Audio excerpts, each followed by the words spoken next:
The train came at 6:12 every morning, and I was always on it. Not the 6:20, not the 6:30.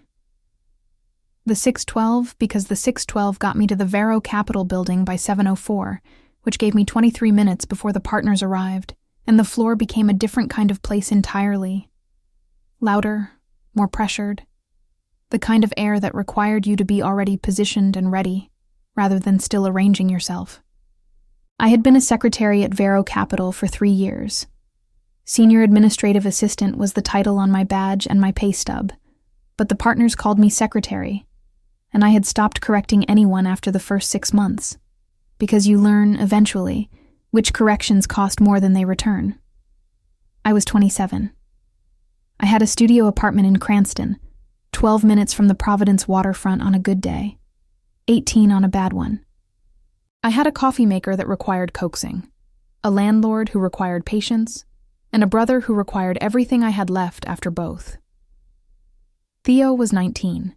He had been born with a bicuspid aortic valve, a structural fault, the cardiologist had explained when Theo was 4 months old, with the specific careful tone of someone telling parents a truth they weren't yet equipped to hold. He had managed it his whole life. Managed meant monitored, medicated, and told repeatedly not to push himself too hard, which was advice Theo received and set aside with the cheerful certainty of a young man who had decided that his heart's limitations were a clerical error he intended to dispute. He needed surgery. Had needed it for 2 years, technically. But the threshold had shifted in September. A follow-up scan. A number on a report. The cardiologist's voice losing its careful neutrality. The valve repair was scheduled for 11 weeks from now, at the Cardiac Center in Boston, contingent on the pre-authorization my employer's insurance carrier required. Delia Marsh in HR had submitted the initial paperwork in October. The carrier was reviewing. Everything depended on my employment remaining continuous and uninterrupted. I had read the policy document 4 times. I knew the exact language of the lapse clause. I did not think about what happened if the employment stopped. I thought about the 6:12 train instead. The Varro Capital building occupied floors 8 through 12 of a glass tower on the Providence waterfront. The kind of building that looked expensive from the street and was expensive from the inside. All clean lines and deliberate quiet. The specific hush of a place where very large amounts of money moved without announcement. I ran the 8th floor, 3 partners, 2 associates, 1 conference room that required advance booking, 1 corridor I had memorized so completely I could have walked it with my eyes closed and known exactly where the light changed. The 12th floor I had been on twice in 3 years. Once, to deliver a file that couldn't wait for the internal courier. Once, because I had taken a wrong elevator. Both times the floor had the quality of a different register entirely. Quieter than quiet, the kind of stillness that suggested the ordinary rules of the building had been suspended somewhere above the 11th. The man who operated from 12 was not discussed by name on the floors below. The partners called him Sir when they returned from upstairs, and called him by no title at all when they thought no one was listening, which told me everything I needed to know about the specific texture of the fear he produced. I had seen him twice, a profile in the lobby, a back in a corridor. And both times I had understood, the way you understood weather before it arrived, that he was a person around whom the air organized itself differently. I had not spoken to him. I had not expected to. The November rain had started by the time I came out of the building that Thursday evening. Not the clean kind, the Providence kind, gray and sideways, the kind that found the gap between your collar and your neck and stayed there. I pulled my coat closed and walked toward the water, because the bus stop was that direction, and because I needed the 2 minutes of cold and open before I got on my phone and called Theo. He always answered on the second ring. That was the one thing that had not changed in 19 years of his life, and 3 years of mine becoming structured around the fact of him. I called. He picked up. "Hey," he said. "How was it?" I looked at the harbor lights smearing across the wet pavement. "Fine," I said. "Same." That was Thursday. Everything changed on Friday. Friday began the way every Friday began. I was at my desk by 7:04. I logged the overnight courier deliveries, forwarded 2 emails from the overnight queue to the partner's assistants on 9 and 10, and updated the conference room calendar for the following week.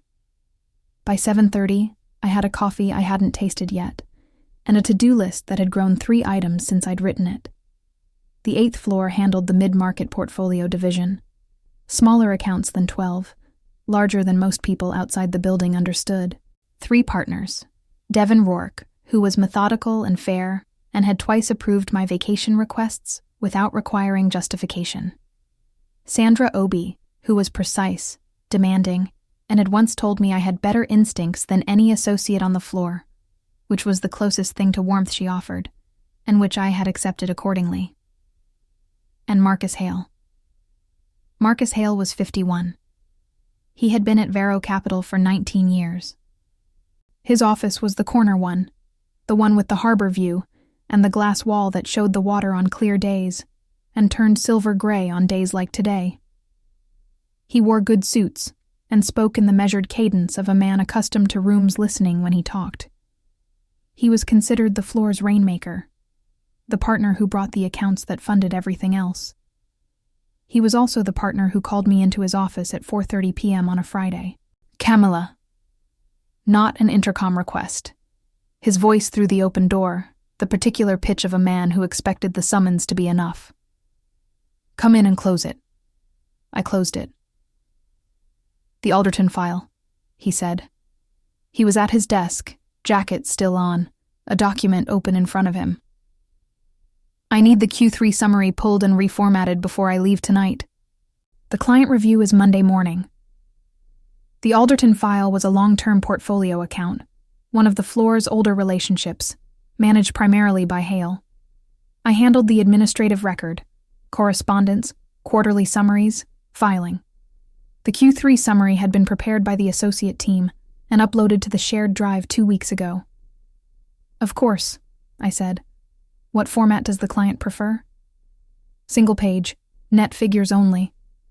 He looked at the document in front of him. Pull the source materials from the drive. Everything in the Q3 folder. I went back to my desk and opened the shared drive. The Q3 folder for Alderton contained what it always contained: the associate's draft summary, the underlying performance spreadsheet, the correspondence log. I opened the performance spreadsheet first, the easiest place to pull the net figures, and ran my eyes down the columns. The numbers didn't align, not by a large amount. Not the kind of discrepancy that announced itself, the kind that required you to look twice, to run the column again, to open the underlying source document and check whether the formula had pulled from the right cell range. I looked twice. The net figure on the Q3 summary, the one the associates had prepared, the one Hale had presumably reviewed, was $412,000 higher than the figure that appeared in the underlying transaction record for the same period. I checked the formula. It had pulled correctly. The discrepancy wasn't a spreadsheet error. I sat for a moment. The floor had emptied out around me. It was 4:55 on a Friday, and the associates were gone, and Sandra Obi had left at 4:30 for a client dinner, and Devin Rourke's office had been dark since 3. The only light on the floor besides mine was the one behind Hale's glass wall. I opened the transaction record fully, scrolled through it. The Q3 period was July through September. I was looking at September, the last 4 weeks of the quarter, when I found it. A transfer. September 19th. $412,000, routed out of the Alderton account to a holding entity I didn't recognize. A name that appeared nowhere else in the Alderton file, nowhere in the floor's client directory, nowhere I could locate in 30 seconds of searching. Meridian Advisory Partners, LLC. I looked at it for 15 seconds. Then, I took a screenshot on my work phone, the specific automatic reflex of a person who has spent 3 years handling documents and understands that the thing you saw a moment ago is not always the thing that will be there later. Then, I reformatted the summary as Hale had requested, using the figures from the Q3 draft, the ones that didn't match the transaction record, and brought it to his office. He was still at his desk. He took the document without looking at me, read it, nodded once, Good. Leave the source file open on your station. I'll need to access it remotely over the weekend. Of course, I said. I was at the door when he said, Camila. I turned. He was looking at me, not at the document. The specific, focused attention of a man who had noticed something in my face that he hadn't intended to notice. His expression had not changed, still composed, still the face of a man at ease in his own office. But something behind it had shifted, the way water changed quality below a certain depth. Was everything in order? He said. With the file. Yes, I said. The summary is formatted to your specifications. He held my gaze for 2 seconds. Then he looked back down at the document. Have a good weekend, he said. I went back to my desk. I did not look at my phone. I logged off my station, collected my coat, and walked to the elevator with the pace of a woman finishing a Friday the same way she finished every Friday. In the elevator, I looked at the screenshot on my phone. Meridian Advisory Partners, LLC, September 19th, $412,000. I put the phone in my coat pocket. The lobby was empty. The building's security desk had one guard on the late shift, a man named Garrett who had worked the desk for 4 years and who nodded to me the same way he nodded to everyone. I nodded back and pushed through the revolving door into the Providence rain. I had made it 12 steps down the waterfront pavement when I heard the building door behind me. I turned. Marcus Hale was standing 4 steps behind me on the wet pavement. He had his coat on, the charcoal wool one, the good one, and his hands at his sides, and he was looking at me with the expression I had not been able to name in his office, but could name now. The expression of a man who had made a calculation and was acting on it. I forgot to mention, he said. His voice was even, conversational. The voice of a man conducting a normal Friday evening interaction on a public street. The source materials for Alderton. I'd prefer you didn't access them remotely this weekend. I'll handle the client prep myself. The rain came sideways off the water. There was no one else on this section of pavement. The building's side entrance led out onto a service stretch between the tower and the parking structure. And at 5 p.m. on a Friday, it was empty in the specific way that downtown Providence went empty fast. Of course, I said. I wasn't planning to. He looked at me. The 2 seconds again, the same duration as the office. Then, you ran the source file tonight. Not a question. I needed the transaction data for the net figures, I said, as you requested. You spent 11 minutes on the Q3 transaction record, he said. The reformatting should have taken 4. I understood then that he had been watching my screen from his office. The glass wall ran both directions. I could see his light, and with the right angle on his monitor, he could see mine. 7 minutes. That was what he was calculating. The 7 minutes between when I should have finished and when I actually closed the file. The column formulas needed checking, I said. I wanted to make sure the figures were accurate before I brought it to you. He took 1 step toward me. It was 1 step. Not fast, not aggressive. The measured step of a man who had been in enough rooms to understand that proximity communicated what volume did not need to. Camila, he said, I've been at this firm for 19 years. You've been here for 3. He said it the way you stated facts, without heat, without threat, without any of the texture that would make it recordable as either.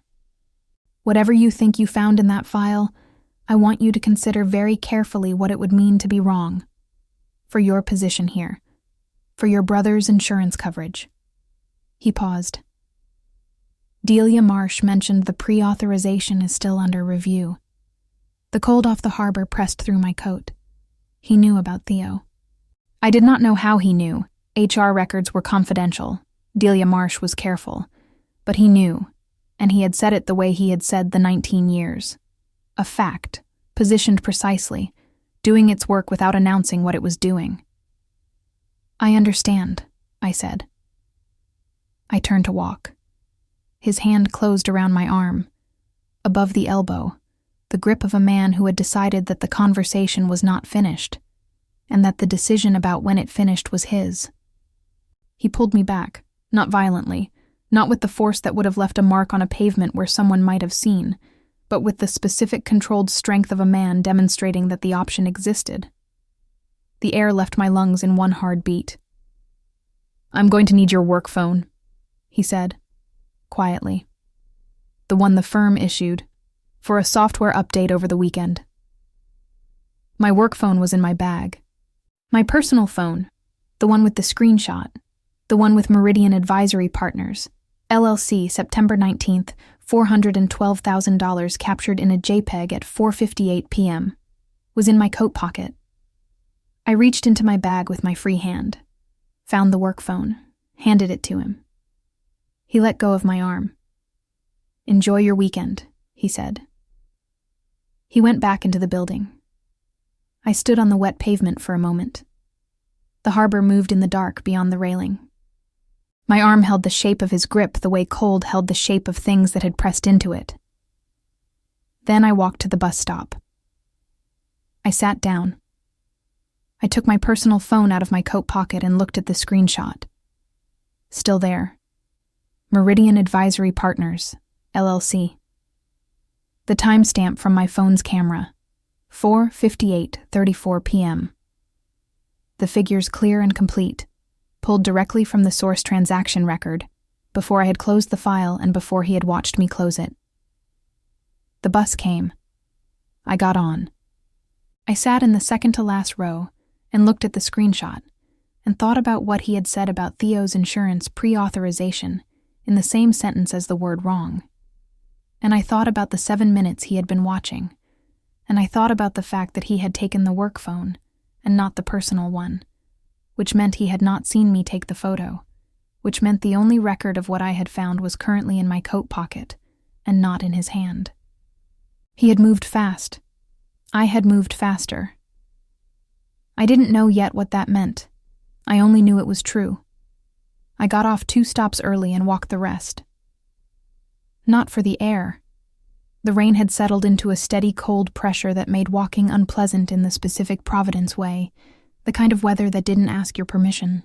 I walked because I needed to think in sequence, and because thinking in sequence required motion, and because the bus had a man 3 rows ahead of me who had been on his phone for 10 minutes, and whose posture had the quality of someone listening to something rather than saying it, and I had stopped being able to trust rooms since approximately 5:07 p.m.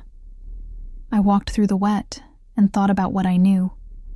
$412,000, transferred September 19th from the Alderton client account to an entity called Meridian Advisory Partners, LLC, that appeared in no Varro Capital directory I had access to. A Q3 summary prepared by the associate team, or prepared to look like it had been prepared by the associate team, that reported figures $412,000 higher than the underlying transaction record, which meant the summary showed the money as still in the account when the money was not in the account, which meant whoever received the Alderton Q3 client report, the client, auditors, compliance, anyone, would see numbers that did not reflect what had actually happened to the money. That was embezzlement. I did not have a finance degree. I was a secretary who had spent 3 years handling documents on the 8th floor of a capital management firm, and I knew what embezzlement looked like the same way I knew what a correctly formatted summary looked like, because I had handled enough of both to know the difference. I also knew what Marcus Hale had done on that pavement, and what it meant. He had not threatened me with the money. He had threatened me with Theo. With the pre-authorization, with the lapse clause, with the specific and targeted pressure point of a man who had done his research before he had done anything else. Which meant he had known about Theo before tonight. Which meant the research had been done in advance. Not in the 7 minutes he had watched my screen, but before, at some earlier point, as the kind of preparation a careful man made around a person he considered a potential variable. He had been watching me before tonight. I turned this over and walked through it, and arrived, by the time I reached my block, at a conclusion that had 2 parts. The first part, I could not go back to that building Monday morning and sit at that desk and pretend that I had not found what I had found. Not because I was incapable of the pretense. I had managed harder pretenses in 3 years of that floor. but because Hale already knew I had found it and was already managing me accordingly, which meant pretending served him and not me. The second part. I could not report it through Varro Capital's internal compliance channel because internal compliance reported to the Managing Partner Committee, and the Managing Partner Committee included Marcus Hale, and I had no way of knowing tonight whether Hale was operating alone or whether the firm's compliance architecture had already been considered and accounted for in whatever arrangement Meridian Advisory Partners, LLC represented. I needed somewhere outside the building, outside the firm, outside the floor's social geography entirely. I thought about the 12th floor, not the thought of a woman with a plan. The thought of a woman in the rain with one screenshot and a brother's surgery 12 weeks away, running through available options and arriving at the one she had no map for. Theo called at 8:15. I was at my kitchen table with my laptop open, and the screenshot on my phone, and a legal pad on which I had been writing a timeline. Every detail I could remember in sequence, time-noted, with exact language where I had it. The call log from the work phone was gone. Hale had it. But I had my personal call log and my memory and the photograph, and I was building what I could from what remained. "You didn't call," Theo said. He said it without accusation, which made it worse. "I know. It was a long day." "How long?" I looked at the legal pad. "Longer than usual." A pause. On his end, I could hear the television, some sports recap, the low commentary of a Friday night in his apartment in Cranston. He lived 4 streets from me. That had been deliberate on both our parts, and acknowledged by neither. "Cammy," he said. Only Theo called me that. I had stopped correcting it after the first year of his life, which meant I had never corrected it at all. "I'm fine," I said. "You sound like you're counting." "I'm not counting. You count when you're thinking through something. You always have. You go quiet, and then your answers are too short, and then you count." He paused. "What happened?" I looked at the screenshot, the timestamp, the dollar amount. His name in the pre-authorization file that Marcus Hale had known about and used in a sentence about being wrong. "Work thing," I said. "I'm handling it." "Do you need—" "No," I said. "I don't need anything. I need you to watch your sports recap and sleep 8 hours like the cardiologist told you." A pause. Then, "You're going to tell me eventually." "Eventually," I said. "Not tonight." "Okay." The word of a young man who had learned in 19 years of being managed carefully by the only person who had consistently managed him when the conversation had reached its boundary. "Call me tomorrow." "Tomorrow," I said. I ended the call. Sat for a moment with the phone in my hand and the legal pad in front of me, and the rain still doing its work against the window. Then I opened my laptop and searched Meridian Advisory Partners, LLC. The company was registered in Delaware. Registered agent, a corporate services firm that handled hundreds of such registrations. Registered date, March of this year, 7 months ago. No public website, no listed principals. I searched the name alongside Varro Capital. Nothing. I searched the name alongside Marcus Hale. Nothing. I sat with the absence of results and understood what it meant. The entity had been constructed to hold nothing that could be found from the outside. Clean registration, generic agent, no footprint. The work of someone who had planned for the search. I wrote Meridian Advisory Partners, LLC, Delaware, March registration, no principals listed on the legal pad. Underlined it. Then I wrote a second line beneath it. He took the work phone. He left me on the pavement. He did not follow me, which meant one of 2 things. Either he had assessed the risk and decided I was manageable, the Theo leverage sufficient, the work phone sufficient, the 7-minute gap the only thing I had found worth worrying about, or he had something else in place that made following me unnecessary. I did not know which. I did know that Monday morning was 60 hours away, and that I had 1 screenshot and a legal pad and no channel I was certain was safe, and that somewhere on the 12th floor of the building I returned to every morning at 7:04, there was a man around whom the air organized itself differently, and whose floor I had been on twice in 3 years, and never by choice. I was going to have to choose. I closed the laptop, put the legal pad in the inside pocket of my bag, folded over so the writing faced inward, put my phone on the charger, went to the window and looked at the rain on the street below, the orange sodium light, the wet pavement, the city indifferent in its Friday quiet. Theo's surgery was in 11 weeks. I went to bed. I did not sleep until 3. Saturday came in gray and still. I was at the kitchen table by 7 with the legal pad and my laptop and a coffee that I made properly this time. The full press, 4 minutes, the way Theo had taught me after deciding that the way I made coffee was a personal failing he was obligated to correct. Small inheritances. I sat with it and built what I had. The screenshot was the anchor. Everything else was scaffolding around it. The timeline on the legal pad, the sequence of the evening, Hale's exact words on the pavement rendered as precisely as I could render them from memory. I wrote them in quotation marks the way I had been trained to write everything at the front desk. If it happened in a room, you wrote it as it happened, not as you felt it. Feeling could be wrong. Sequence was harder to argue with. I wrote. He said, "Whatever you think you found in that file, I want you to consider very carefully what it would mean to be wrong, for your position here, for your brother's insurance coverage." I wrote. He said, "Delia Marsh mentioned the pre-authorization is still under review." I wrote. He took hold of my arm above the elbow. He pulled me back toward him. He requested the work phone. He released me when I gave it to him. I looked at the last line for a long time. Then I added, "Duration of contact, approximately 4 seconds. Grip sufficient to stop forward motion. Left arm, above elbow. Clinical. Precise." The record of a woman who had decided, on the pavement in the rain, that what had happened to her body was evidence the same way the screenshot was evidence, and that evidence required documentation before it faded. I spent the rest of Saturday on Meridian Advisory Partners, not searching from the outside. I had exhausted that the night before. I went sideways instead, the way you went sideways when a front door was locked.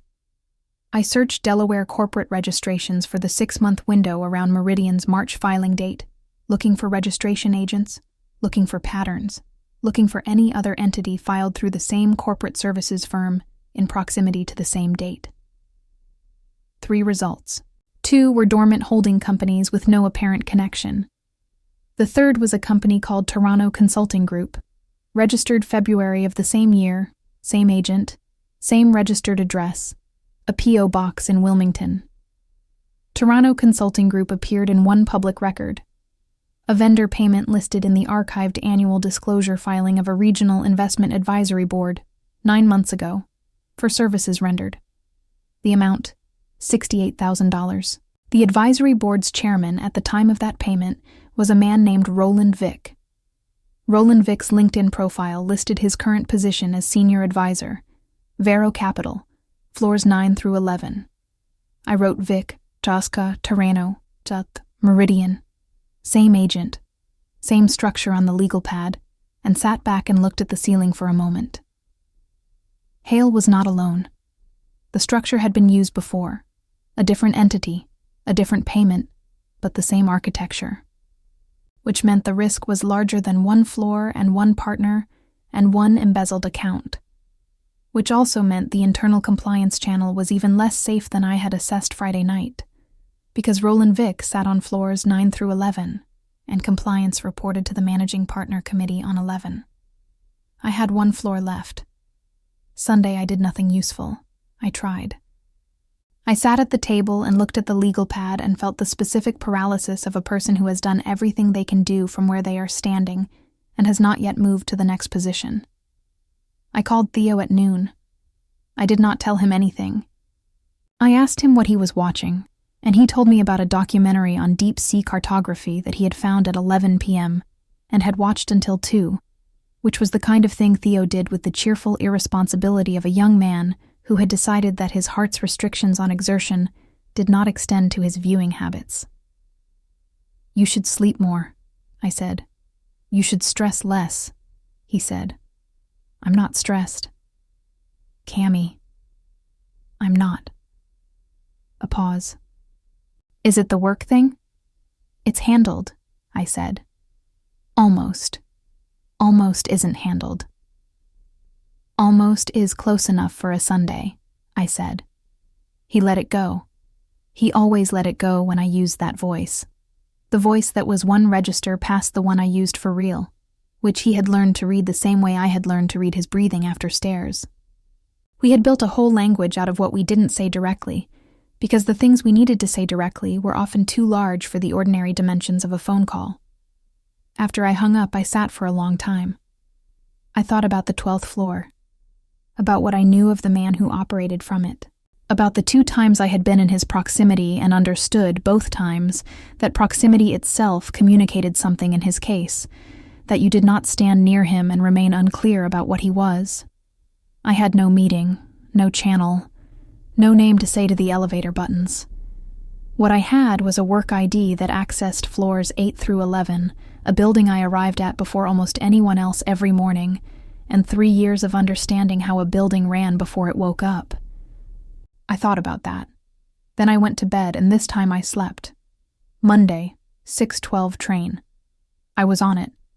I had the legal pad in my bag, inside pocket, writing inward, same as Friday night, and my personal phone with the screenshot and a second copy of everything emailed to a draft folder in an account that wasn't my work address and wasn't my primary personal address. A third layer. The reflex of a person who understood that single points of failure were the first thing a careful opponent targeted.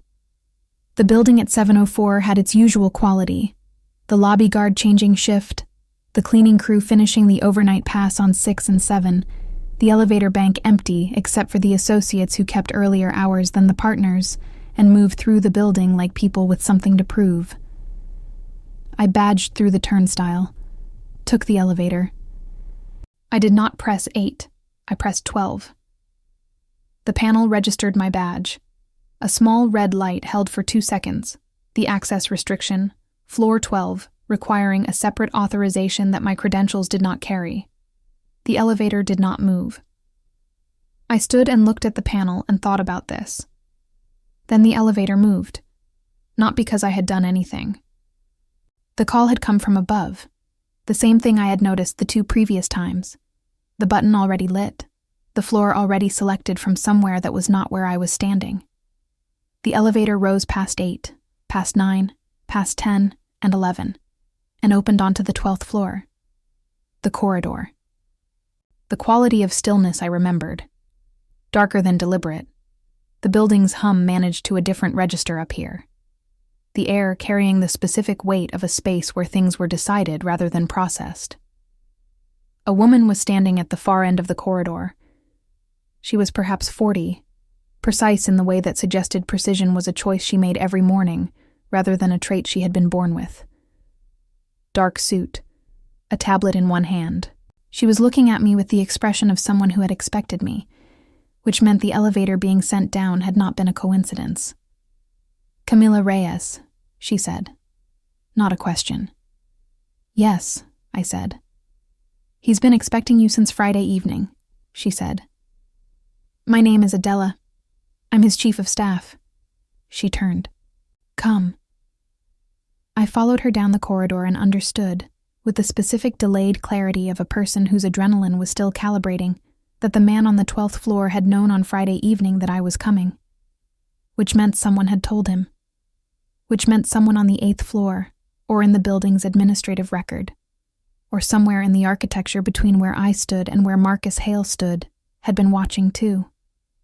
The question was which direction the watching had been going. Adela stopped at the door at the end of the corridor, knocked twice, opened it, and stepped aside. I walked in. The office was not what I had assembled in my mind across 3 years of the building. I had imagined something that announced itself, the furniture of power, the deliberate display of a man who understood that rooms communicated before the people in them did. What I walked into was spare and functional in the way that things were spare when the person using them had nothing to prove to the room. 2 windows facing the harbor, a desk that held 3 open files, and a laptop and nothing decorative. A conference table along the left wall with 6 chairs, only 2 of which showed any sign of regular use.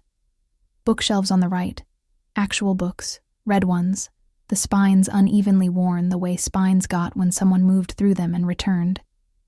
He was standing at the windows, not theatrically, not the practiced pose of a man who had positioned himself for an entrance. He was standing the way a person stood when they had been looking at something and had not yet decided to stop. The harbor below was doing its Monday morning work, the commercial traffic, the gray water, the Providence waterfront going about its business in the flat November light. He turned when I came in. I had seen him twice before, a profile, a back, and both times I had registered the quality of his presence without being able to account for it fully. Now, I could account for it. He was a man who occupied exactly the space he occupied, without excess and without reduction. And the effect was that everything around him arranged itself in relation to that fact whether it intended to or not. He was perhaps 45, dark suit, no tie. The face of a man who had not arranged it for the occasion. "Sit down," he said. His voice was the same as his presence, no excess, not unfriendly. The instruction of a person who had decided that directness was more respectful than preamble. I sat at the conference table. He came and sat across from me, and I noticed that he brought one of the open files from his desk, which meant he had a file, which meant Adela had not been overstating when she said he had been expecting me since Friday evening.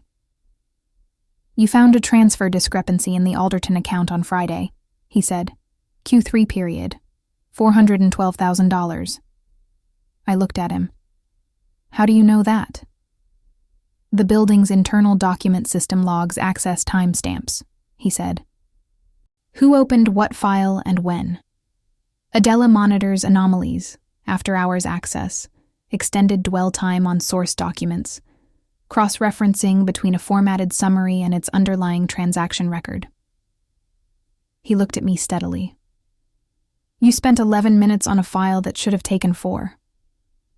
The same calculation Hale had made, but Hale had made it to contain me. This man had made it for a different purpose, and the difference was visible in what he had done with the information afterward. Not a pavement conversation, but a file, an expectation, an elevator sent down. "He was watching from his office," I said. "Hale. He saw the same thing." "I know," he said.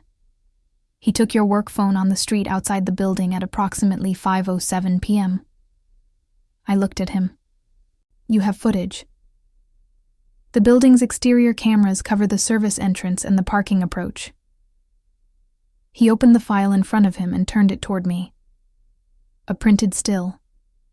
Grainy in the way nighttime exterior footage was grainy. The shapes clear, the details compressed by distance and low light. Me on the pavement, Hale's hand on my arm. The specific posture of 2 people in an exchange that one of them had not chosen. My own body, documented from above, in a frame I had not known existed. "Proof item 1, he said quietly. I looked at the image for a moment. Then I took my personal phone from my coat pocket and placed it on the table between us and opened the screenshot. He looked at it. The full attention. Actually reading, actually tracking the figures, his eyes moving down the column the way you move down something that mattered. "Meridian Advisory Partners," he said.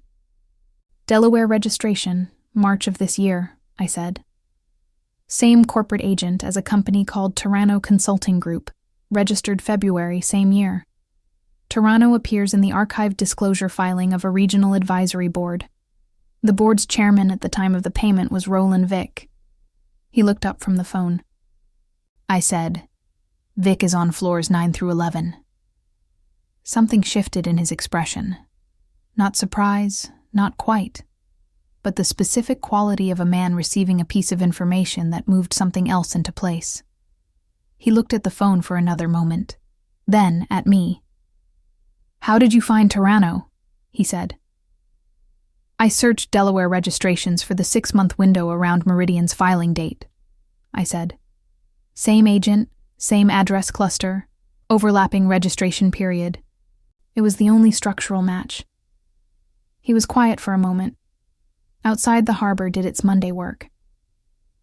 "You built this over the weekend," he said. "Friday night and Saturday," I said. "Sunday I couldn't do anything more from outside." "No," he said. "You couldn't." He closed the file. "I need the screenshot sent to Adela's secure address. I'll give it to you before you leave. I also need the timeline you wrote. Everything in sequence, your exact words, his exact words on the pavement." "I have it here." I took the legal pad from my bag and placed it on the table. He opened it, read the first page slowly, the way he read the screenshot, fully, without performing the reading. His expression did not change when he reached the line about my arm. He read it the same way he read the figures, as data, as evidence, as the record of a thing that had happened and needed to be in the file. "Left arm, above elbow," he said quietly. Not to me. The reading voice of a man noting something in the record of his own mind. "Yes," I said. He turned the page, read the second, set the pad flat on the table with the care of someone handling something that had weight. Then he said, "I need to verify Meridian's principals before I move. That requires accessing a financial registry that the building's system doesn't hold directly." He paused. "It will take until this afternoon. Adela will handle the query." He looked at me. "Until I have the verification, I need you to go to your desk and run your morning the same way you run every morning." "Hale will be on the floor," I said. "I know." His tone didn't shift. "He is going to behave normally today because he assessed on Friday that the leverage he applied was sufficient. He believes you managed the work phone and the pavement correctly, which means he believes you are managed." He looked at me steadily. "Let him believe that for 6 more hours." I sat with this for a moment. The thing he was asking me to do was technically simple and practically difficult, in the specific way that things were difficult when the person you were being asked to behave normally around had stood on a wet pavement and closed his hand around your arm and named your brother's surgery in the same sentence as the word wrong. "All right," I said. He looked at me. 1 moment, not long, not performed, the look of a man who had registered what he had just asked and what it required. "Adela will contact you by internal message at 2 p.m., he said. "Not email. The internal chat system, from her administrative account. When you receive it, come back." "Through the elevator," I said. "Through the elevator," he said. I stood, picked up my phone and my bag. At the door, I stopped. Not because there was more to say about the matter, but because there was one thing the file didn't answer. "Friday night," I said. Adela flagged the timestamp anomaly, but the elevator was already sent down this morning before I pressed anything. I looked at him. "You sent it before I made the decision." He looked at me across the room. "You had been on that floor twice," he said. "Both times by accident." He paused. "This morning you pressed 12. He had watched me press the button. Somewhere, a feed, a panel indicator, a system alert that flagged a credential attempting a restricted floor. He had seen the attempt and sent the elevator before the access denial could stop me. He had removed the barrier before I had to ask him to. I looked at him for 1 more second. Then I went back down to 8 and opened the desk and logged the morning's first arrivals with the same efficiency as every other Monday. And Marcus Hale arrived at 8:52 and nodded to me from the corridor in the way of a man who had decided the weekend had resolved something, and I nodded back in the way of a woman who was letting him believe that. 6 hours. I went back to work. The internal message came at 1:58 p.m., not 2 o'clock. 1:58, the 2 minutes early of a woman who had finished the work ahead of schedule and was not the kind of person who waited for a round number when the task was done. The message was 4 words: "Come up when ready." I logged the front desk to the backup extension, collected my bag, and took the elevator to 12. Adela was at the corridor station when I arrived. A standing desk near the entrance, her tablet open, the posture of a woman who worked in motion rather than at rest. She looked up when I stepped off the elevator and said nothing, only turned and walked toward the office, which I understood as the instruction it was. He was at the conference table this time, both laptops open. The legal pad I had left that morning was to one side, and next to it were 3 new printed documents, the specific weight of freshly run pages, the ink still carrying its quality. "Sit," he said. I sat. He turned one of the laptops toward me without preamble. On the screen, a financial registry entry. Delaware beneficial ownership records.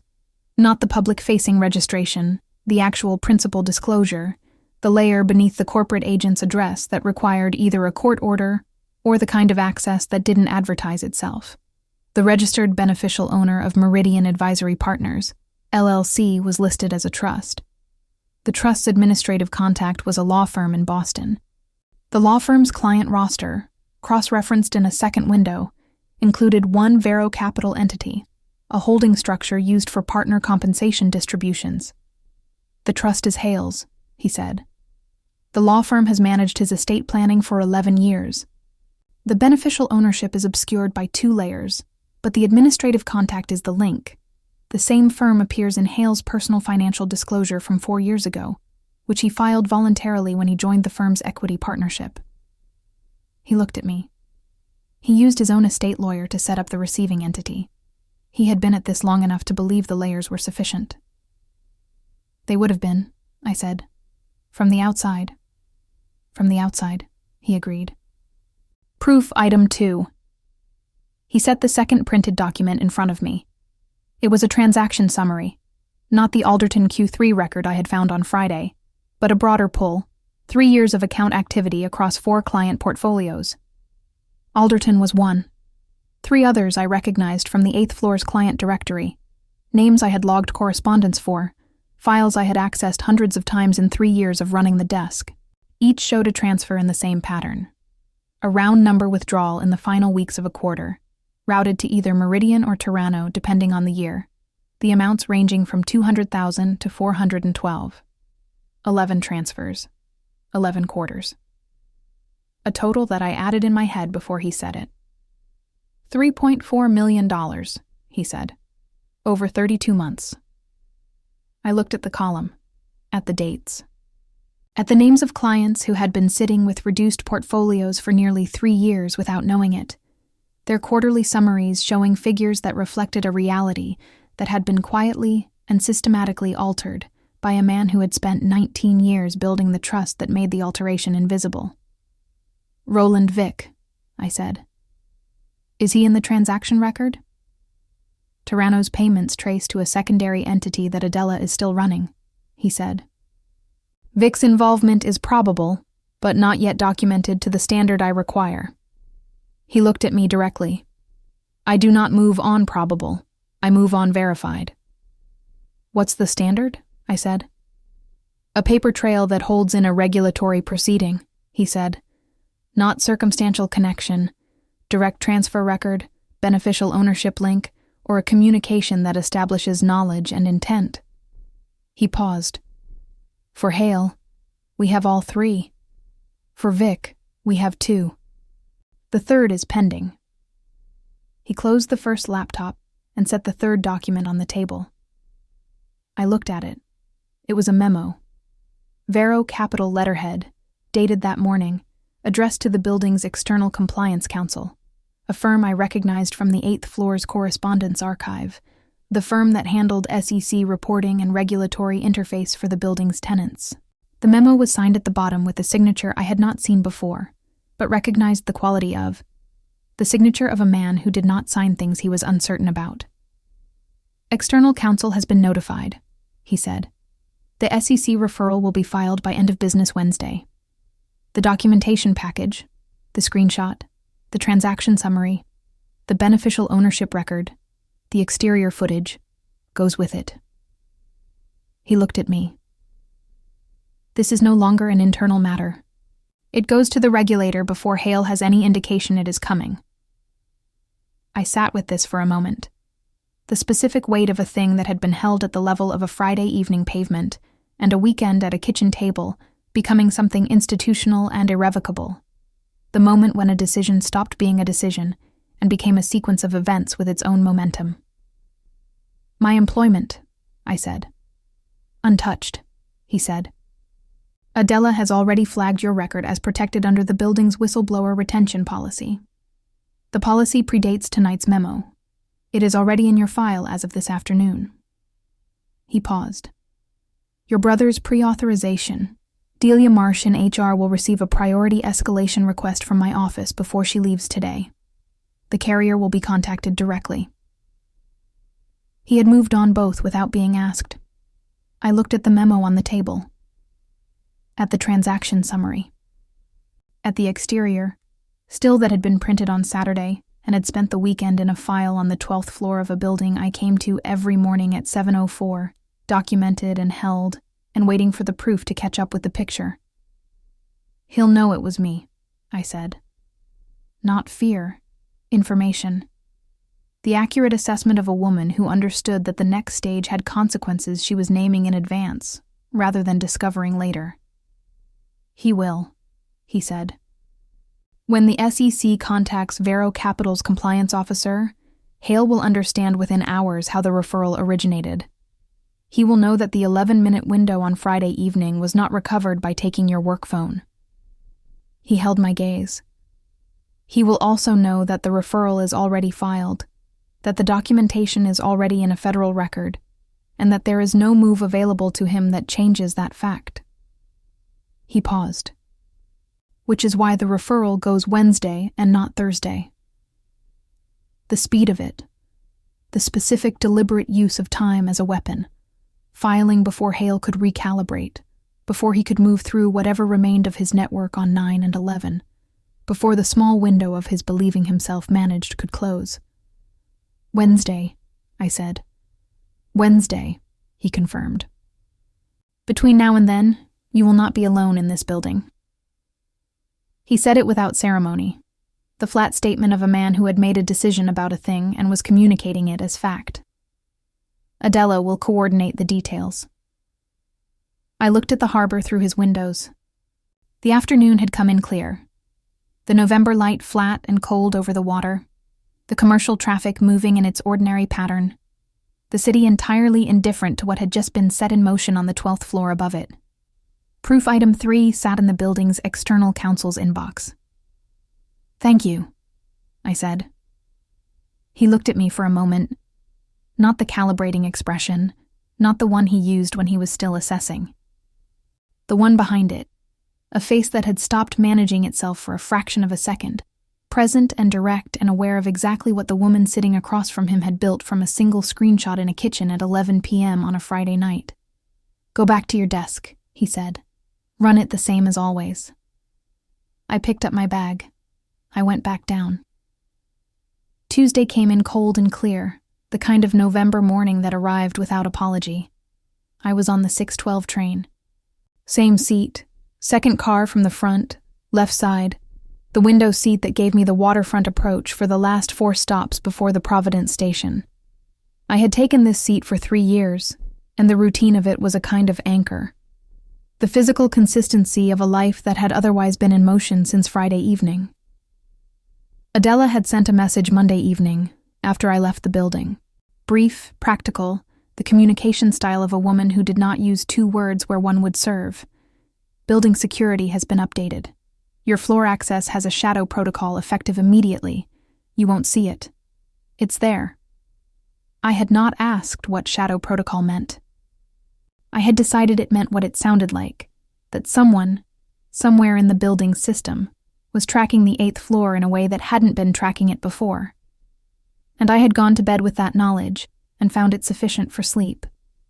Tuesday on the 8th floor was a Tuesday. The morning courier, the conference room calendar, 2 emails forwarded to the partner assistants on 9 and 10. Sandra Obi arrived at 8:15 and asked me to pull the Dunmore account correspondence for a client call at 11. I pulled it. Devin Rourke arrived at 8:40 with coffee from the place on the corner and set a second cup on my desk without comment, which he had done approximately 3 times in 3 years, and which I accepted as the gesture it was. Marcus Hale arrived at 9:03. He walked through the 8th floor with his coat still on, stopped at his office door, and looked down the corridor toward my desk. I was on a call, the 11 o'clock conference room booking, a catering confirmation, something completely ordinary. And I held his gaze for the 2 seconds the moment required, and then returned my attention to the phone. The performance of a woman who had nothing on her mind except the catering confirmation. He went into his office. I did not look at his glass wall for the next 4 hours. I looked at my screen, my calendar, my courier log, the ordinary architecture of a morning I was inhabiting with every available resource. At 1:15, Adela's message came. 4th floor conference room B, 2 p.m. Bring your bag. 4th floor was the building's administrative and legal services level, not a client floor, not an executive floor, but the functional infrastructure that kept the building running: facilities management, legal affairs, HR, and a series of conference rooms used for internal proceedings. I had been on 4, perhaps 20 times in 3 years, always briefly, always for something practical. Conference room B was at the end of the corridor past legal affairs, one of the larger rooms, the kind used for proceedings that required a table that held more than 4 people. When I arrived at 2 o'clock, it held 5. He was at the head of the table. Adela to his left, a laptop open in front of her. To his right, a man I recognized from the building's legal affairs floor. Compact, deliberate, the quality of someone who treated every word as billable. And a woman I had not seen before, who had the specific bearing of external counsel. Precise, unhurried, carrying the particular authority of someone whose competence had been purchased at a rate that communicated its own seriousness. At the far end of the table, a woman from HR. Not Delia Marsh, a different woman, senior, whose name I had seen on the building's internal directory, but whose face I was connecting to it for the first time. Nora Cassin, Director of Employee Relations. I sat in the empty chair to Adela's left. "This is a formal security debrief," he said. "Everything discussed in this room is covered under the building's whistleblower protocol and will not be disclosed outside the legal proceedings without your explicit consent." He looked at me. "You are not required to answer anything you are not comfortable answering. You can stop at any point." External counsel set a printed document in front of me. A single page, clean formatting, the building's legal letterhead at the top. "This confirms your status as a protected witness under the federal Dodd-Frank whistleblower provision," she said. "It was filed with the SEC this morning as a supplement to the referral documentation. Your name does not appear in the public filing." I looked at the document. The filing timestamp was 9:47 a.m., which meant it had been done before the building's business day had properly started, before Hale had settled into his corner office, before the morning had arranged itself into its ordinary shape. "The referral went Wednesday," I said. "The referral went this morning," he said. The timeline moved. I looked at him. "Last night at 11:20 p.m., Adela said, opening her laptop. "Marcus Hale accessed the building's internal document system remotely. He entered the Alderton Q3 folder and modified the transaction record." She turned the screen toward me. A system log, timestamps, user credentials, file access events. He replaced the original source file with an edited version. "The transfer to Meridian Advisory Partners on September 19th has been removed from the revised record." I sat very still. He had moved. Not in the direction I had anticipated, not toward me, not with the leverage of Theo's pre-authorization or the work phone or the pavement conversation.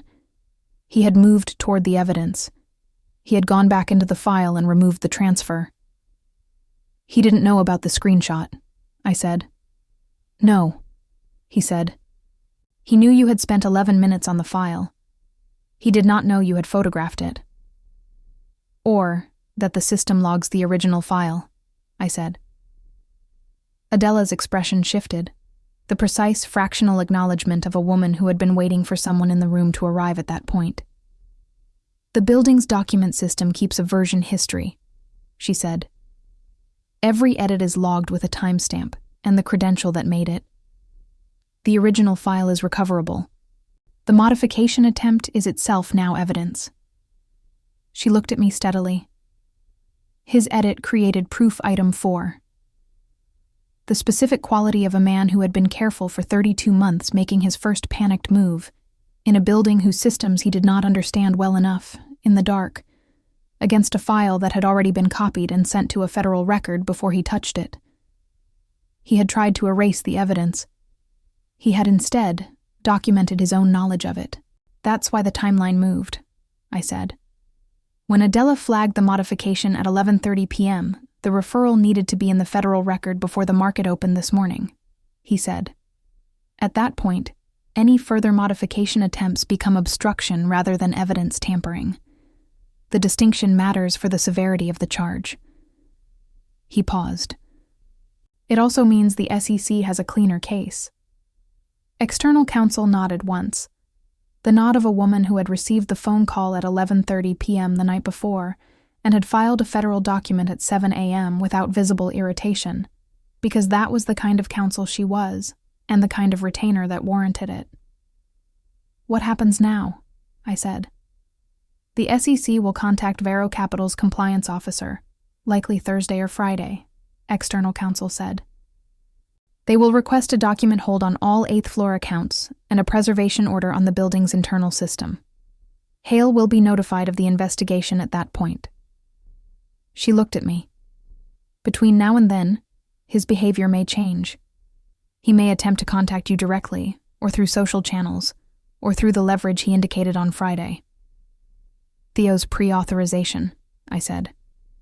Escalated to the carrier yesterday afternoon, Nora Casson said from the far end of the table. Her voice was even and direct. The carrier confirmed priority review this morning. The pre-authorization has been approved. She set a printed confirmation in front of me. Your brother's surgery can proceed as scheduled. I looked at the document. Approved. The word in a box. A date. A reference number. The specific bureaucratic finality of an insurance system completing a process that had been running for 2 months and had been weaponized on a Friday pavement and had now been resolved on a Tuesday afternoon on the 4th floor of a building I came to every morning at 7:04. The room held its quiet for a moment. I did not cry. I was aware of the specific pressure of not crying, the deliberate management of something that wanted to move, and was being held in place by the presence of 5 people and the professional register of the room, and my own understanding that this was not the moment for it. I pressed my thumb against the edge of the printed document and felt the paper's weight and let that be sufficient. When I looked up, he was watching me, not with the calibrating expression, not with the distance of a man managing a situation, the direct, unguarded look of a person who had seen what the document meant to the woman holding it and had not looked away from it. 1 second. Then he looked at the table. There are 2 additional items, Adela said, moving the debrief forward with the professional precision of a woman who understood that the moment had needed to exist and also needed to close. The exterior footage from Friday evening and the legal pad timeline.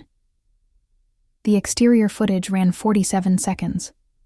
Adela had it on the laptop, cleaned up from the grainy still he had shown me Monday morning, the building's security team having processed the original file overnight into something that held more detail. I watched it with the specific dissociation of a person watching something happen to their own body from a distance. Me coming through the service entrance door, the pavement wet and orange under the sodium lights. Hale 4 steps behind, already moving, not the pace of a man who had decided on the street, but one who had decided before the door opened. His hand on my arm. The footage caught it clearly, the grip, the pullback, the 4 seconds of stopped motion before I reached into my bag. The work phone exchanged. Him releasing me. Him going back inside. 47 seconds. The complete record of a thing that had lasted less than a minute and had been running in my body ever since. We'll need your confirmation that this accurately reflects what occurred, external counsel said. A written statement, signed, describing the contact and the verbal exchange.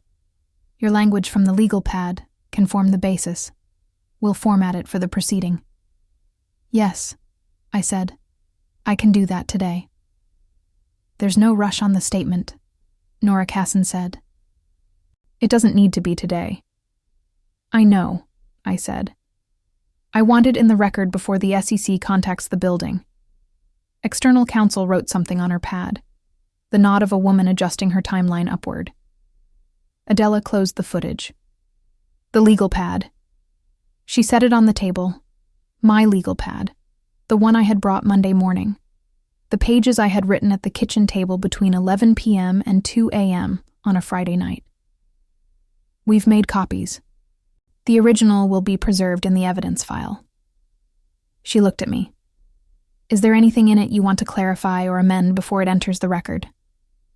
I thought about the lines I had written, the sequence, the exact words, rendered as exactly as memory allowed, the clinical description of the grip, the duration, the location on my arm. No, I said. It's accurate.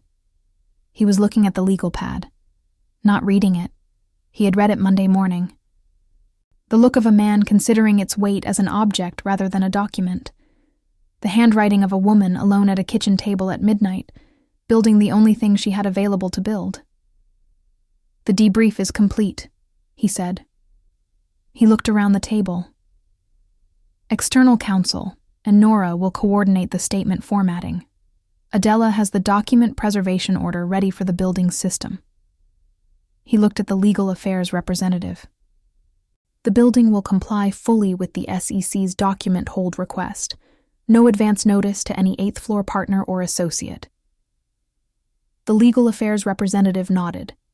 External counsel closed her portfolio. Nora Casson stacked her documents with the neat efficiency of someone already moving to the next task. The room cleared in the practiced way of a group of people who had concluded a professional proceeding and had other things requiring them. 4 minutes, and then it was only him and me and Adela, packing the last of the files at the far end of the table. Adela, he said. She looked up. Give us a few minutes.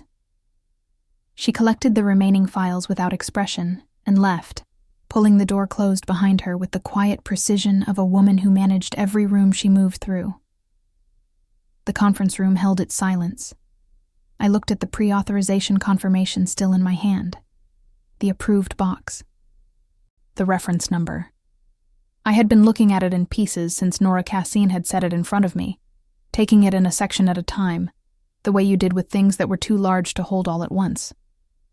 11 weeks, I said. That's when the surgery is scheduled. I know, he said. He was going to use it, I said. Not with anger. I had moved past anger somewhere between Friday evening and Tuesday afternoon, or had set it aside in a place where it was available but not running. The pre-authorization. He had checked the status before the dinner on Friday. Before he watched my screen. Yes, he said. He researched me. He researched everyone on his floor, he said. Standard risk management for a man running a 32-month financial scheme inside a building he didn't control entirely. He would have known your family situation, your visa status, your brother's medical record through the insurance system, everything that constituted a pressure point. He paused. He chose you specifically because the combination was efficient. A single variable he could manage with one sentence. I thought about that. The specific calculation of it. Not malice, exactly, but the cold arithmetic of a man who had looked at the people around him and assessed their leverage tolerances, the way you assessed anything that needed to be managed. He miscalculated, I said. He assumed your stakes made you controllable, he said. He didn't account for the possibility that they made you careful instead. I looked at him across the table. The direct statement, not reassurance, not warmth for its own sake. The precise observation of a man who had looked at the same calculation Hale had made and arrived at a different conclusion about what it produced. "The shadow protocol," I said. "Monday. Adela's message." "Yes. You had it in place before I came up Monday morning," I said. "Before I pressed 12. He looked at me. "The document system flagged your 11-minute dwell time Friday evening. Before you left the building, I had Adela pull your employee record." He paused. "Your brother's pre-authorization was in the insurance hold file. I saw it before you came upstairs. Before I had said a word about Theo. Before the legal pad. Before the screenshot. Before the Monday morning elevator. He had already known what was at stake for me, and he had sent the elevator down anyway." "Why?" I said. He was quiet for a moment. Not the pause of a man deciding how much to say. The pause of a man deciding how to say the true thing accurately. Because a woman who spends 11 minutes on a source document she was only asked to format at 5 p.m. on a Friday in a building where the person she found evidence against was watching her screen. That woman already knew what she was doing and had already decided to do it. He looked at me steadily. The stakes didn't stop her, which meant the stakes were not the operative factor. I sat with that. What he had seen from 12 floors up, in a timestamp anomaly and an employee record and a Friday evening sequence he had assembled before I had walked through his door. Not a woman who needed protecting. A woman who had already acted. Who had taken the screenshot before she knew whether there was anyone to take it for. "You verified before you moved," I said. "You told me that. You don't move on probable." "No," he said. "But you sent the elevator before I pressed the button." "I sent the elevator," he said, "because the probable was sufficient for that." A beat. Not for the proceeding, for the elevator. The November light came flat through the 4th-floor windows. Somewhere in the building above us, Marcus Hale was in his corner office with the harbor view, moving through his Tuesday in the belief that the weekend's leverage had held, that the variable had been managed, that the pavement conversation had done its intended work. He had until Thursday or Friday. "Go home on time tonight," he said. "Not early. That changes the pattern. On time. Take the 6:40 bus, the same route." He looked at me. "Tomorrow is the same." "And Wednesday?" "Wednesday," he said. "The SEC has the referral." He stood, gathered the remaining document, the version history log, the modification record, Hale's late-night edit now permanent in a federal file, and held it for a moment with the flat attention of a man looking at the thing that had changed a timeline. "Your statement," he said. "When you write it the same way you wrote the legal pad. Sequence first, exact language, no interpretation." "I know how to write a statement," I said. He looked at me. Something in his expression shifted. The fractional quality of a man catching himself against a professional habit and finding it unnecessary with the particular person in front of him. "Yes," he said, "you do." I picked up my bag. The pre-authorization confirmation went into the inside pocket, the same pocket as the legal pad, as the screenshot, as everything I had carried through the weekend folded inward against my body. At the door, I stopped. "The Toronto link," I said. "Vic, you said 2 out of 3.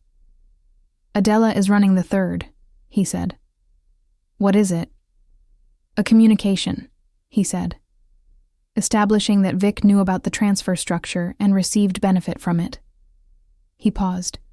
"We have the transfer. We have the entity connection. We need the knowledge." I thought about this, about the advisory board disclosure, about the $68,000 vendor payment, about the fact that I had handled Vic's correspondence indirectly for 3 years. Not his floor, not his direct files, but the interfloor routing, the administrative record that passed through my desk as a matter of building logistics. The interfloor routing log, I said, for 9 through 11. I have read access. It was part of the upgrade last week. He looked at me. Vic's floor sends documents to 8 for co-signature when the accounts overlap, I said. Alderton is a shared account. I've seen the routing notices. If there was a communication about the transfer structure, it may have moved through the administrative channel. I looked at him. I can pull the routing log for the Q3 period tonight. He was very still for a moment. The stillness of a man who had arrived at the third proof item through a different route than the one he had been running. Pull it, he said. Send it to Adela before you sleep. I nodded. Camila, he said. I turned. He had not used my name before. Not in the Monday meeting, not in the debrief, not in any of the exchanges that had accumulated across 2 days and 4 floors and 1 federal filing. It landed in the room with the specific weight of a first time. You changed the outcome, he said. Not the building, not the system. You. He said it without ceremony. The flat precision of a man stating a fact he considered important enough to say once, directly, and not repeat. That matters. I looked at him for a moment. Then I went back down to 8, ran the last 90 minutes of the day with the same efficiency as always, logged off at 5:30 on the dot, took the 6:40 bus, and sat in the second-to-last row with my hand on the inside pocket of my bag and the specific feeling of a thing that had been stated plainly and could not be unstated. That night, I pulled the routing log, sent it to Adela at 11:03 p.m. At 11:17, she replied, "Found it." The routing log contained one email, sent from Roland Vic's administrative account to Marcus Hale's personal email address, not his Varro Capital address, his personal one, a detail that was its own communication, on September 16th, 3 days before the Meridian transfer. The subject line was blank. The body contained 4 words. Confirmed. Same as before. Same as before. The knowledge and the pattern, both present in 4 words. The third proof item. Adela had flagged it, cross-referenced it against the transfer date, and forwarded the full routing log to external counsel by midnight. By morning, it was in the federal record alongside everything else, and Roland Vic's name was in the SEC referral as a second respondent.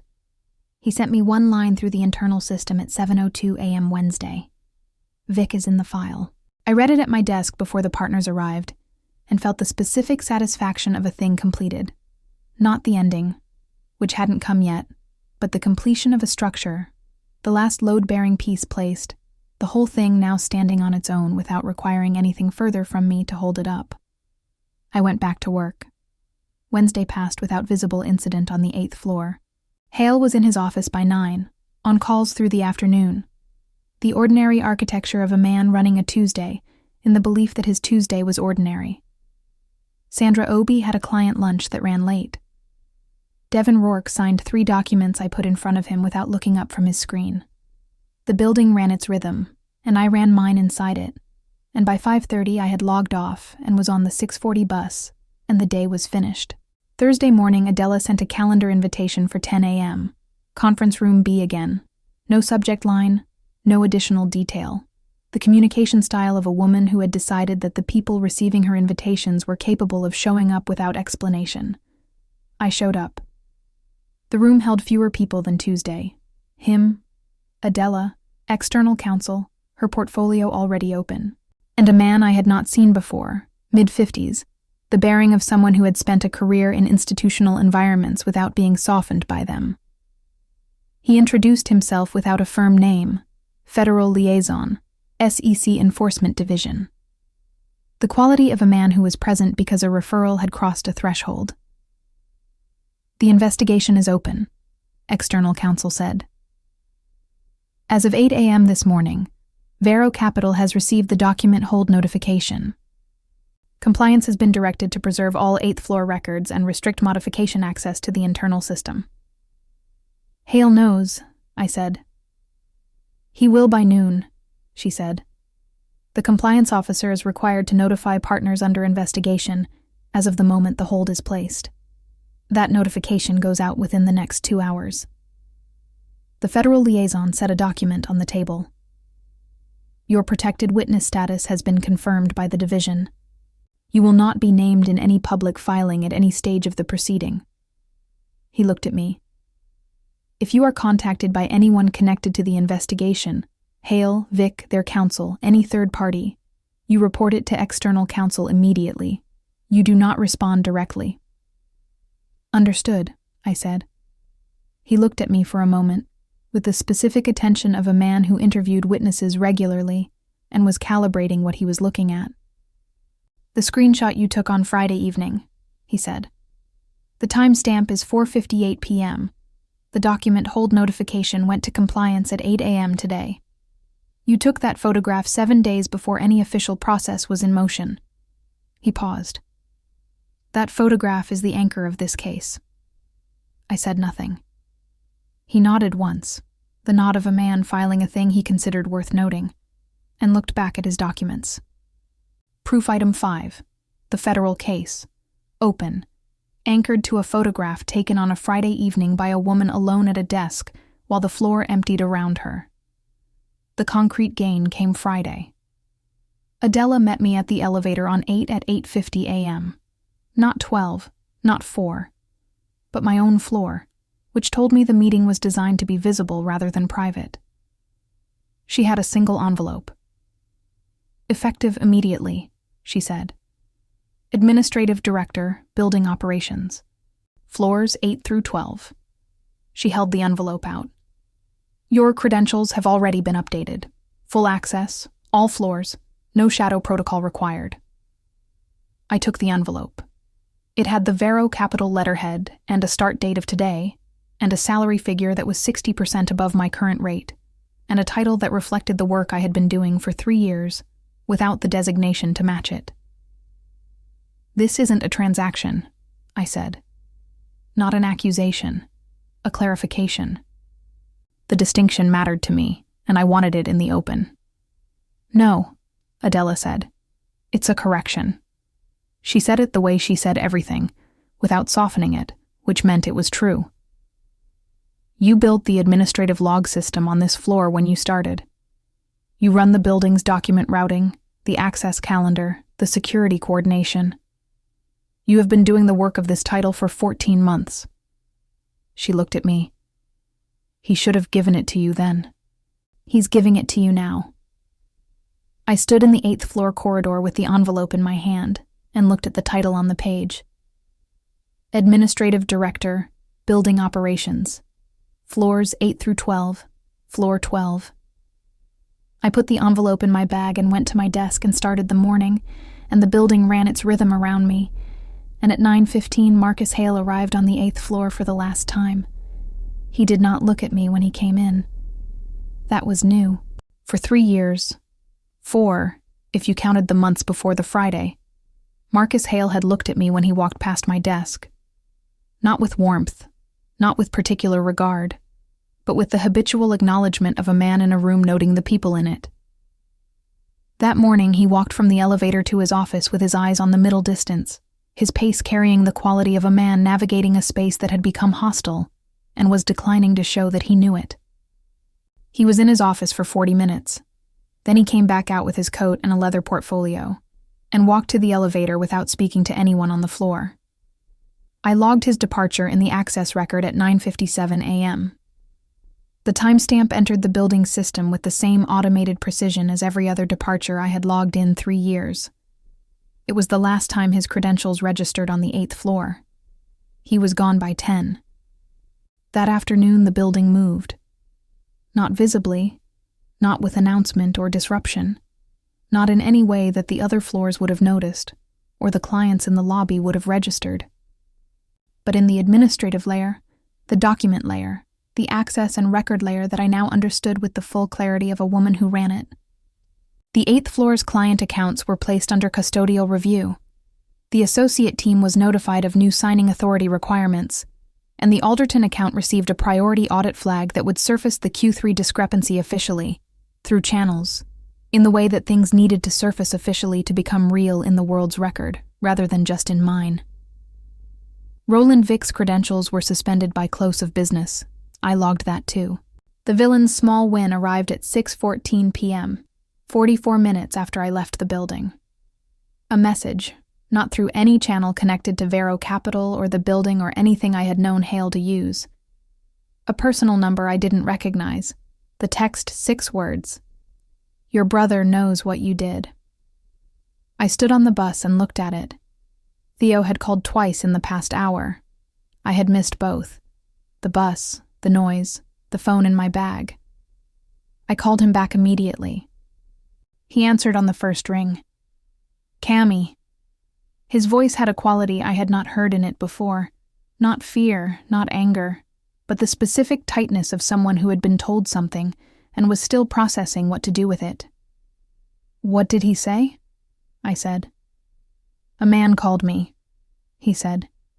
He said you had reported a colleague for something you misunderstood. He said your job was at risk. He said... A pause. He said the insurance approval might be reversed if there was an employment disruption.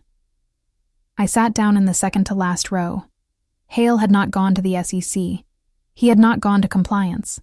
He had gone to Theo, the one variable I had not been able to put inside the building's protected architecture, because Theo lived 4 streets away in Cranston and had a phone number and 11 weeks until a surgery that required my employment to remain intact.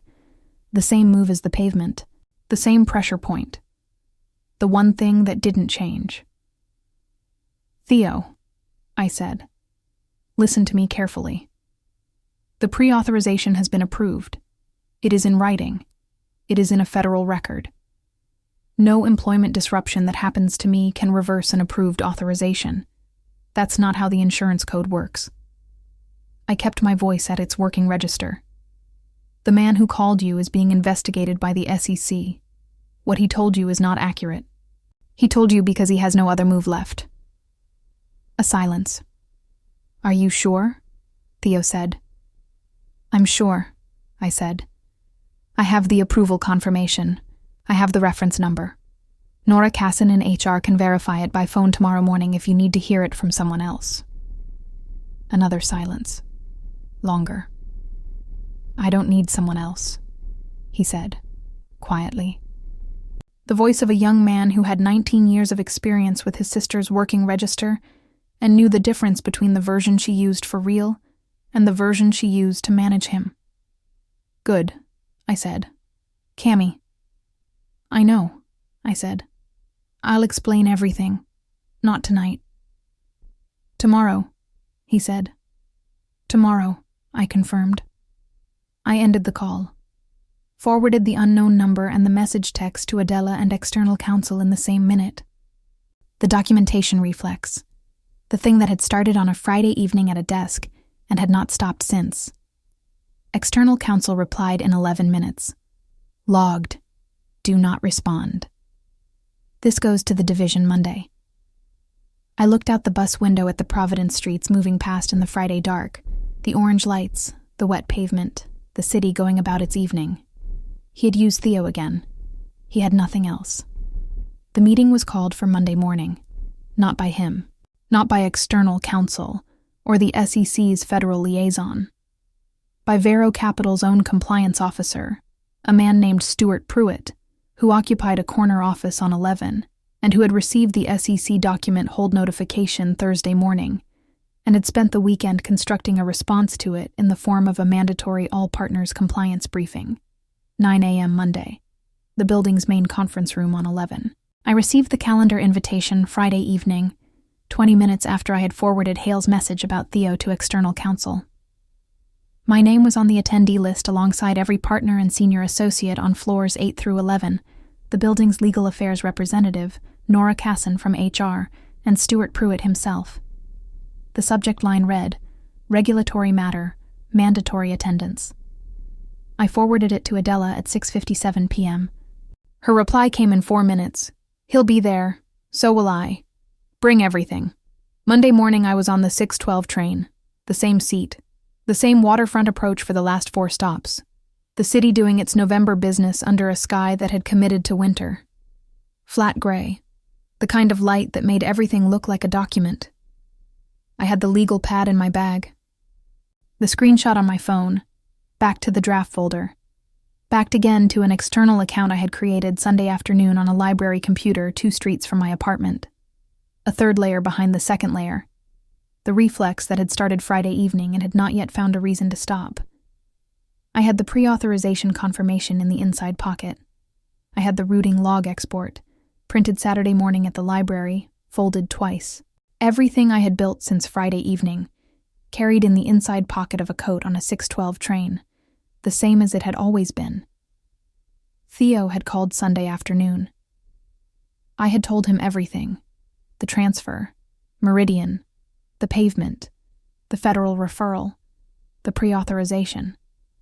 All of it, in sequence, the way I had written it on the legal pad, which was the only way I knew how to tell something that had too many parts for the ordinary dimensions of a phone call. He had listened without interrupting. When I finished, he was quiet for a long moment. "He grabbed your arm," he said. "Yes." "On the street?" "Yes." Another silence. The specific quality of a 19-year-old calculating what he wanted to say against what he was capable of doing about it from 4 streets away with a bicuspid aortic valve and 11 weeks until surgery. "Okay," he said finally. Not acceptance. The deliberate management of a person who had decided that the useful response was not the instinctive one. "Okay, what do you need from me?"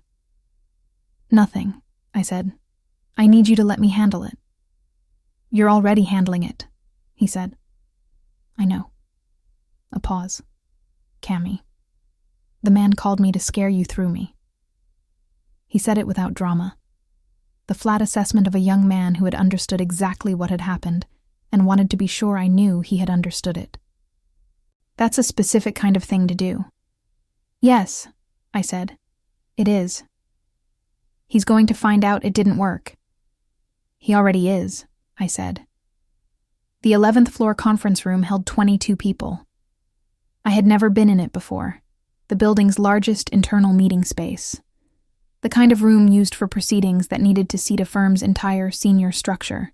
A long central table, chairs on both sides, a presentation screen at the far end, windows along the east wall showing the Providence waterfront in its gray November light. I arrived at 8:52. Sandra Obi was already seated, midway down the left side, her portfolio in front of her, her expression carrying the controlled neutrality of a woman who had received a calendar invitation on Friday and had spent the weekend forming conclusions she was not yet required to state. Devin Rourke was beside her, his coffee from the corner place.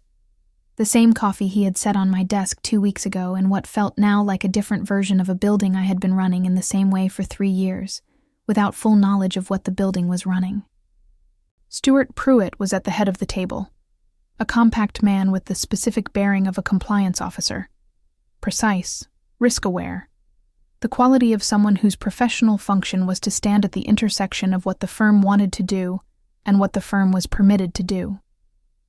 He had managed that intersection for 7 years, and was now sitting inside the consequence of it having been bypassed on his own floor. Roland Vick was not present. His seat at the table was empty, a fact that registered in the room without being acknowledged, the way empty seats at formal proceedings always registered. Hale arrived at 8:58. He came in with the same charcoal coat, the same measured pace, the same composed expression of a man in a room he had been in many times, and intended to be in many more. He sat at the right center of the table, not at the head, which belonged to Pruitt, but at the position of a man who had chosen his placement deliberately. He looked at the table in front of him when he sat. He did not look at me. Adela arrived at 8:59 and sat at the far end, which placed her at the end closest to the door.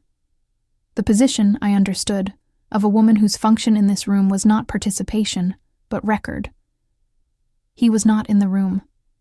I had not expected him to be, exactly, but I had hoped without naming the hope, and the absence of him sat in the room the way absences did when you had been building something alongside a person for 2 weeks, and had arrived, finally, at the room the building was for. At 9 o'clock, Pruitt opened the meeting. "This briefing addresses the SEC document hold notification received Thursday morning," he said. His voice had the even, managed quality of a man who had rehearsed this opening. "The notification requires Varro Capital to preserve all records associated with accounts managed on the 8th floor for the period beginning 32 months ago. The firm's legal counsel has advised full compliance. This meeting is to ensure every partner and senior associate understands the scope of the hold and the firm's obligations under it." He went through the technical requirements with the patient precision of a man making sure the record showed that every person in the room had been informed. The document preservation protocol, the restriction on record modification, the prohibition on client communication regarding the investigation without prior legal review. He was 4 minutes in when Hale spoke. "Stewart." His voice carried the same measured cadence it always carried, the voice of a man accustomed to rooms listening. "Before we continue, I think it's important to address how this referral originated." Pruitt looked at him. "This is an informational briefing." "I understand that," Hale said. "And I think the partners deserve to understand that the referral to the SEC was filed by an administrative employee who misread a routine transfer record and escalated it without speaking to the partner responsible for the account." He looked around the table, not at me, at the other partners, at the associates, at Pruitt. The practiced communication of a man who had decided that the room was still manageable, if he could frame the narrative before the proceeding could frame it for him. "A regrettable error, made in good faith, but an error. I'd like the opportunity to explain the transfer in question before we proceed further." The room held its specific Monday morning silence. Sandra Obi looked at the table. Devin Rourke looked at his coffee. 3 associates looked at the presentation screen with the studied attention of people who had decided that the furniture was very interesting. Pruitt said, "Mr. Hale, this is not the appropriate—" "It will take 2 minutes," Hale said. Still even, still composed. The patience of a man who had run the same management calculation on a public pavement and had found it effective and was running it again in a larger room. The Meridian transfer was a fee-for-service arrangement with an approved vendor. The paperwork simply wasn't in the client summary, which created an apparent discrepancy. "I can produce the vendor approval documents." "Can you?" said a voice from the doorway. He was standing in the doorway with his jacket on, and his hands at his sides, and the quality of presence that reorganized every room he entered without announcing that it was doing so. The conference room went very still. Not the managed stillness of a compliance briefing finding its footing. The specific, total stillness of 22 people recalibrating simultaneously. The kind that happened when a room understood, in the same instant, that the proceeding it had been in 30 seconds ago was no longer the proceeding it was in now. He walked in, did not take a seat, stood at the side of the room near the east windows with the harbor at his back, which placed him at no one's head and no one's right hand, the position of a man who did not require the table's architecture to establish where the authority in the room resided. He looked at Hale. "The vendor approval documents," he said. "For Meridian Advisory Partners, LLC." He paused. "I'd like to see them." Hale looked at him. The composed expression held, the practiced composure of a man who had managed rooms for 19 years and was not going to allow a single arrival to dismantle what he had spent 2 minutes constructing. "These are internal firm matters," he said. "The appropriate channel." "The appropriate channel filed a federal referral 6 days ago," he said. "Which is why Stewart has called this meeting, and why your seat at this table is currently one of 2 items the SEC's Enforcement Division is interested in." He looked at Hale steadily. "The vendor approval documents. If Meridian is an approved vendor, the approval exists in the building's procurement record. I own the building. Adela." Adela opened her laptop without looking up. "Meridian Advisory Partners, LLC," she said. "Delaware registration, March of this year. No entry in the building's vendor registry. No procurement approval on file. No contract. No service agreement. No correspondence in the administrative record. She said it the way she said everything, without emphasis, without performance.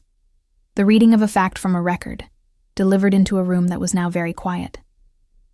Hale looked at Adela, then at the table. The composed expression did not break, but something behind it shifted. The specific, visible movement of a man whose frame had just been removed from underneath the narrative he had been constructing, and who was now deciding, in real time, what to build with what remained. "I'd like to have this conversation with my counsel present," he said. "You're welcome to call your counsel," he said.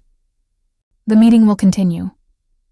Pruitt looked between them with the expression of a compliance officer who had called a briefing and was now watching it become something his job description had not fully prepared him for. He looked at his portfolio, looked at the legal affairs representative, who gave him the minimal nod of a man communicating that the correct move was to let the room find its own level. Pruitt folded his hands on the table and said nothing further. He looked at me. Not as instruction, as acknowledgement. The look of a man who had walked into a room that had been built by someone else's work and wanted that someone to know he knew it. I took the printed routing log from my bag. I did not set it on the table immediately. 1 second, maybe 2. My hand flat on the surface of the document, the paper under my palm.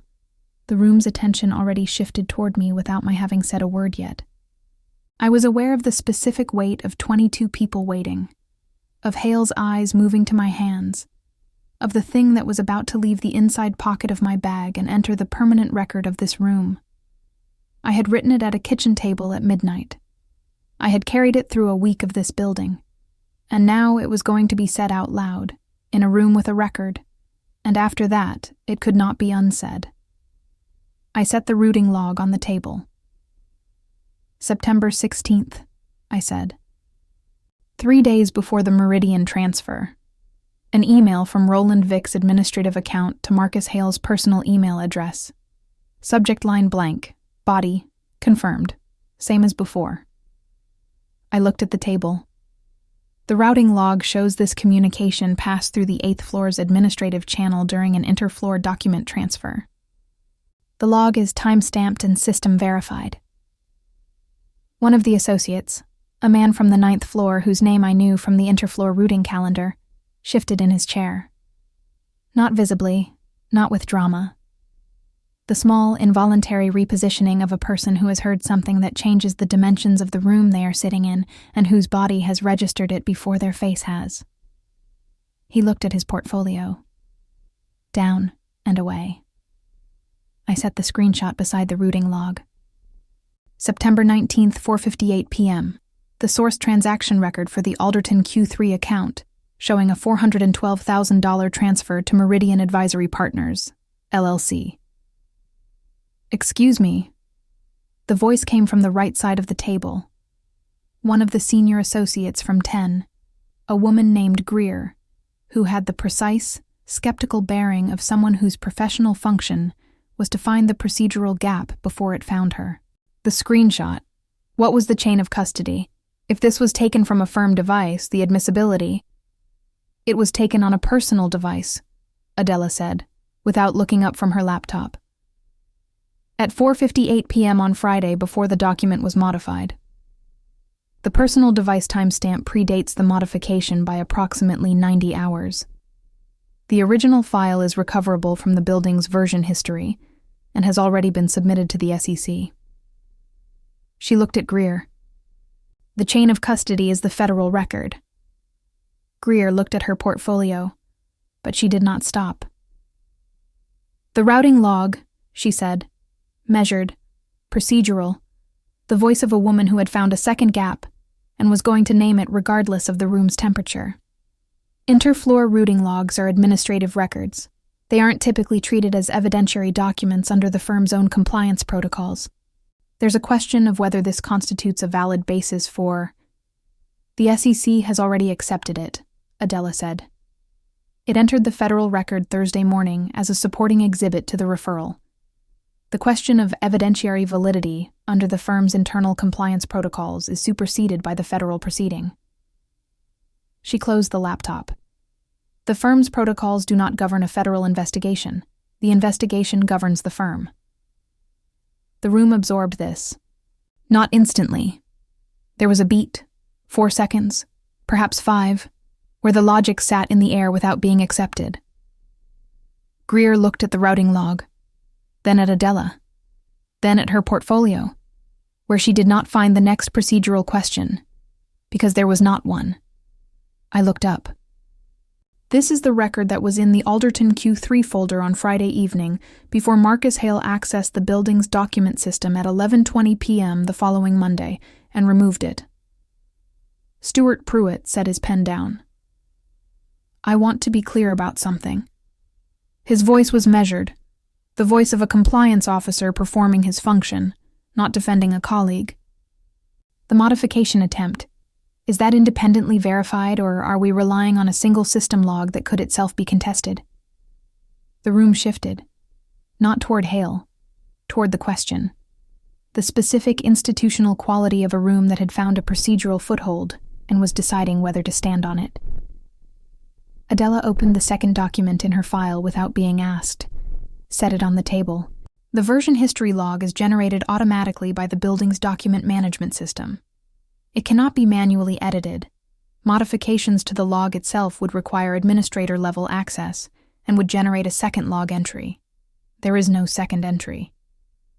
She looked at Pruitt. The log was pulled by the building's IT administrator at 6 a.m. Tuesday morning, before the building opened, and transmitted directly to the SEC's secure filing portal. It was not handled by anyone connected to the 8th floor at any point between generation and federal receipt. She paused. The verification is the chain of custody. The chain of custody is unbroken. Pruitt looked at the version history log. Read the first page. Read the second. Set it flat on the table with the specific care of a man who had asked a question and received an answer that closed the question permanently. He did not ask another. The room held its 5 seconds of unresolved wait, the specific suspension of a system that had attempted to find its procedural footing, and had found instead that the evidence had already accounted for every foothold it might reach for. Then it settled. Hale looked at me. For the first time since Monday morning, since the charcoal coat and the middle distance and the 9:57 a.m. departure, he looked directly at me. The full attention. No managed distance. The face of a man who had run a 19-year career on the precise assessment of situations, and who had arrived, at this table, at the end of his capacity to assess his way out of this one. You were on the street, he said, quietly. Not to the room. To me, the private register of a man who had forgotten, for one unguarded moment, that there was no private register left. I had your phone. You had one phone, I said. The silence that followed had a different quality than the silences before it. Not the managed quiet of a compliance briefing, the specific, irreversible silence of a thing that had been said out loud in a room of 22 people, 2 of whom were taking notes, one of whom was recording on a building-authorized device that Adela had placed on the table at 9:03 without announcing it. Proof item 6. His own voice, in a room with a record. He looked at the table. He looked at the routing log, at the screenshot, at the version history log that Adela had added to the table's document set while I had been speaking. The 11:20 p.m. modification, his credentials, the original file and its altered replacement side by side. He opened his mouth, then he closed it. Then the intelligent last move of a man who had spent 19 years in rooms and understood now that the room was finished, and that the next thing he said would be said to his counsel, rather than to the 20 people watching him not say it. Stuart Pruitt cleared his throat. I'm going to suspend the briefing at this point and ask that all partners and associates remain available for individual interviews with the building's legal affairs team this week. He looked at his portfolio. The voice of a man completing a professional function that had become considerably larger than he had called it for. HR will coordinate scheduling. All 8th floor account access is suspended pending review. Chairs moved. The room began to empty with the specific, contained pace of people who had been in a proceeding and understood that what they had just witnessed required processing in private rather than in the corridor. Sandra Obi stopped beside my chair on her way out. She did not touch me. She looked at the routing log on the table, and then at me, and said very quietly, "How long have you known?" "Since Friday evening," I said. She looked at me for a moment with the expression of a woman revising a 3-year calculation about the person she had shared a floor with. Then she nodded once, the nod of a woman who had made a decision about what she thought of what she had just seen, and walked out. Devin Rourke paused at the door. He did not say anything. He looked at me across the emptying room with the expression of a man who had set a coffee on my desk 3 times in 3 years and was understanding now what he had been leaving it next to. Then he left. Hale stood.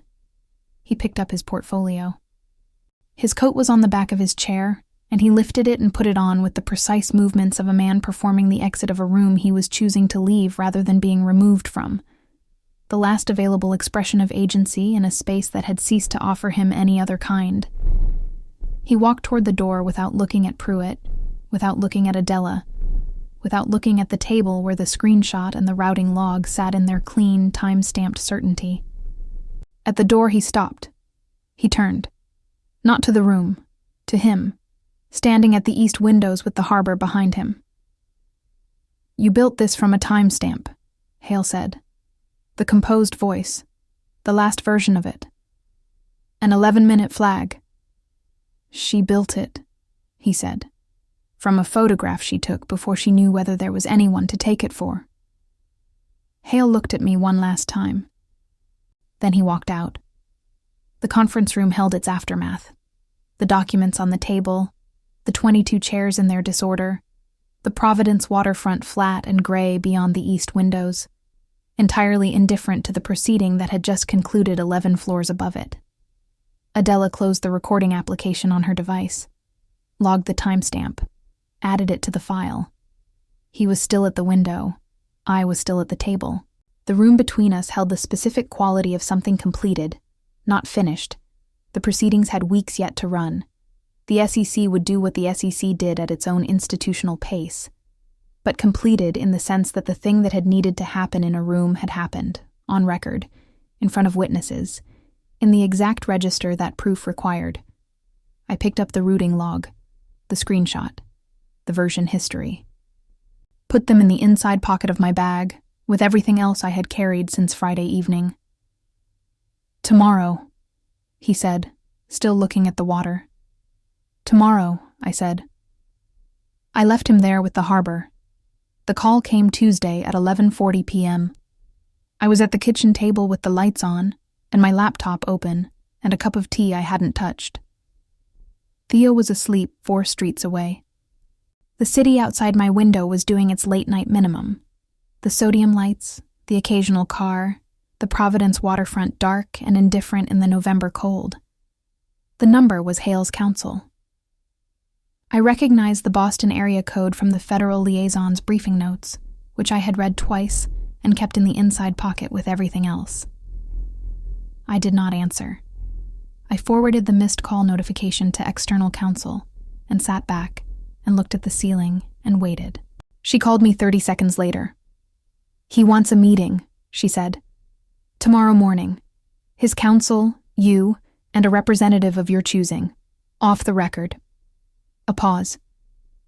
"He's offering full restitution. 3.4 million. Returned to the client accounts by end of week. Documented and verified.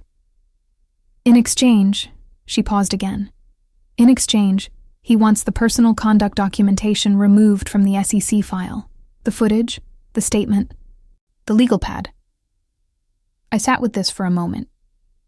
The arm on the pavement, 4 seconds. Left arm above elbow. He wanted that in a separate category from the money. Wanted the thing he had done to my body treated as a negotiable item. Something that could be traded back against the 3.4 million, the same way he had tried to trade my brother's surgery against my silence. "No," I said. "I told his counsel that would be your answer," she said. "I wanted you to hear the offer directly." A pause. The personal conduct documentation stays in the file. I want that on record as your explicit decision. It's my explicit decision, I said. Good, she said. Get some sleep. Tomorrow's going to be long. I closed the laptop. Sat for another minute with the lights on, and the city outside, and the specific quality of a decision that had been offered, and declined, and was now permanently in the record as declined. Then I went to bed and slept until 5. Dawn came gray and precise over the Providence waterfront. I was on the 6:12 train. Same seat. The last time I would take this train as the woman who had been taking it for 3 years, not because anything about the train would change, but because the building I was traveling toward had a different shape now than it had 6 days ago, and the woman traveling toward it had a different shape too, and the two things together produced something that was not yet fully named, but was clearly not the same. Adela met me at the elevator on 8 at 7:02. He wants you on 12, she said. When you're ready. Now, I said. The office was the same. The spare desk, the 2 harbor windows, the bookshelves with their unevenly worn spines. The morning light came flat and gray through the glass and lay across the conference table in the way November light did, without warmth, without apology, the light of a season that had decided honesty was more useful than comfort. He was at the desk when I came in. He stood when I entered. Not the performed courtesy of a man in a meeting, the natural movement of a person who had been waiting and had now stopped waiting. Hale's counsel called you last night, he said. Yes. You declined. Yes. He looked at me for a moment. The restitution offer is real, he said. He has the liquidity. It would make the client accounts whole. I know, I said. The SEC will likely negotiate something similar as part of a settlement, he said. The personal conduct charge will remain regardless. His offer didn't actually have the capacity to remove it. A federal record requires a federal process to modify, and no private agreement between parties changes that. He paused. He knew that. He was testing whether you knew it. I knew it, I said. He looked at me steadily. Yes, he said. I know you did. The harbor outside the window was beginning its morning. The first commercial traffic, the water catching what gray light there was, the city assembling itself for a Tuesday. I had watched this view from 4 floors below for 3 years, and from this height for 1 week, and the difference between them was not the distance, but the knowledge of what the building between them contained. The people who stayed silent, I said. In the Monday meeting. In the briefing. He looked at me. The associates who worked on the Q3 summaries, I said. The ones who prepared the documents with the adjusted figures. They knew or they should have known. The same applies to whoever on 9 and 11 processed Vic's correspondence. I looked at the table. By dawn, everyone who stayed silent paid. That's what the record needs to show. Not just Hale. Not just Vic. He was quiet for a moment. The pause of a man who had been building toward the same point from a different direction and was finding them meeting in the same place. Individual interviews begin this morning, he said. Legal affairs, all 8th and 11th floor associates, anyone in the document chain. The SEC has requested voluntary cooperation, and compliance has been instructed to facilitate. He looked at me. Anyone who processed a summary with falsified figures and said nothing becomes a cooperating witness or a secondary respondent. The SEC will make that determination. He paused. The building will not protect silence. That needs to be stated explicitly, I said. Not implied. He picked up the phone on his desk, called Adela.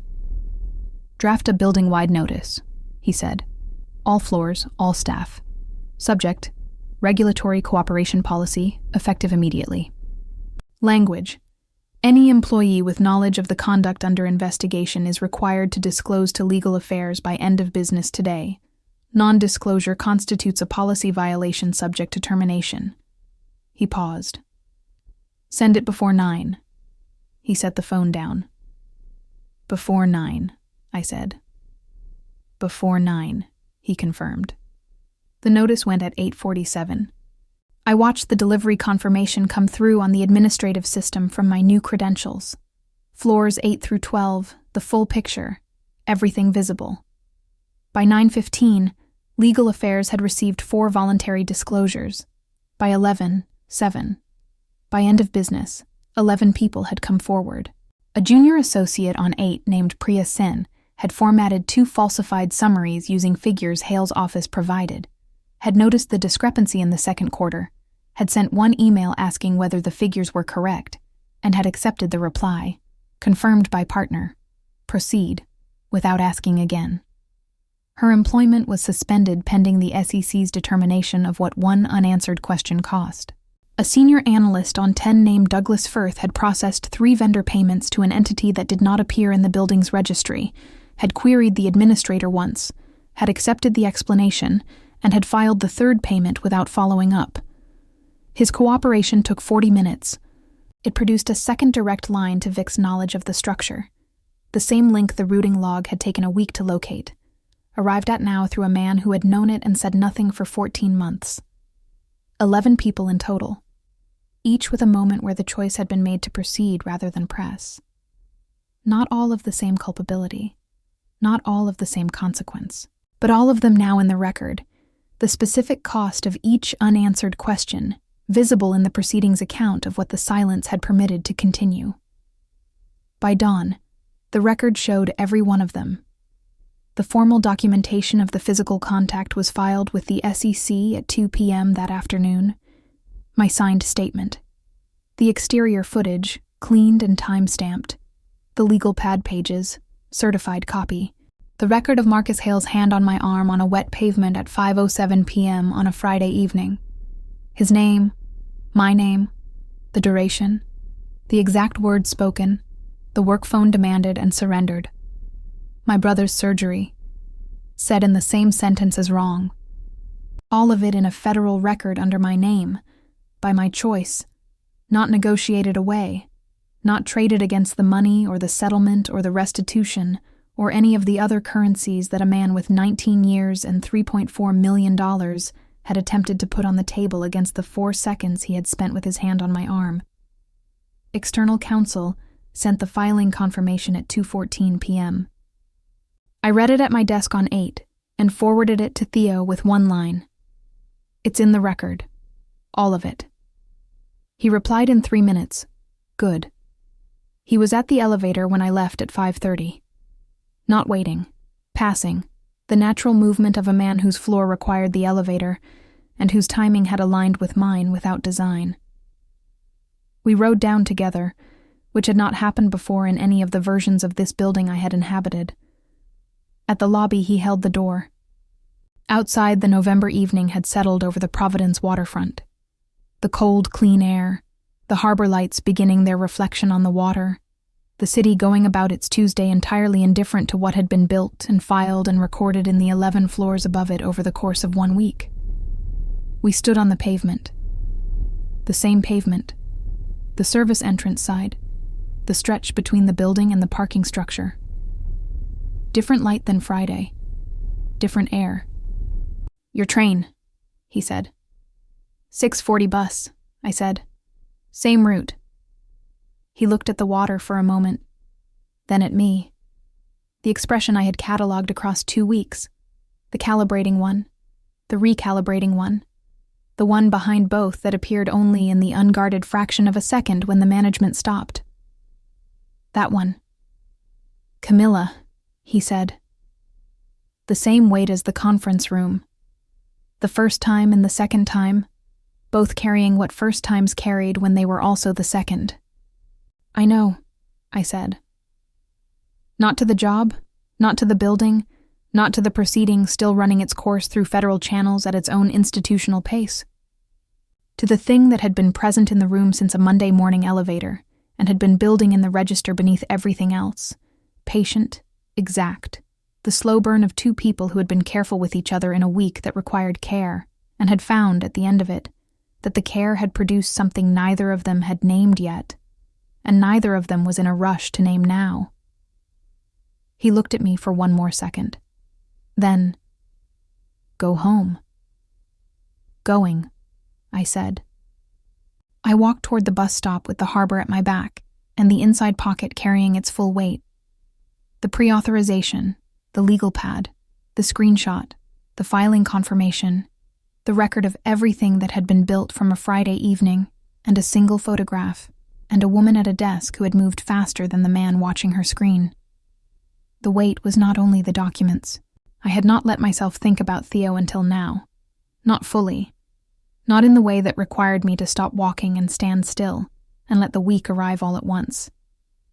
But somewhere between the pavement and the bus stop, it arrived anyway. The image of him answering the phone on the first ring the night Hale had called him. Not knowing what was coming. Not knowing that his name had been placed in a sentence about being wrong by a man who had done his research in advance and had decided that the most efficient pressure point in my life was 19 years old and 11 weeks from surgery. I stood at the bus stop for a moment. The harbor was dark beyond the railing.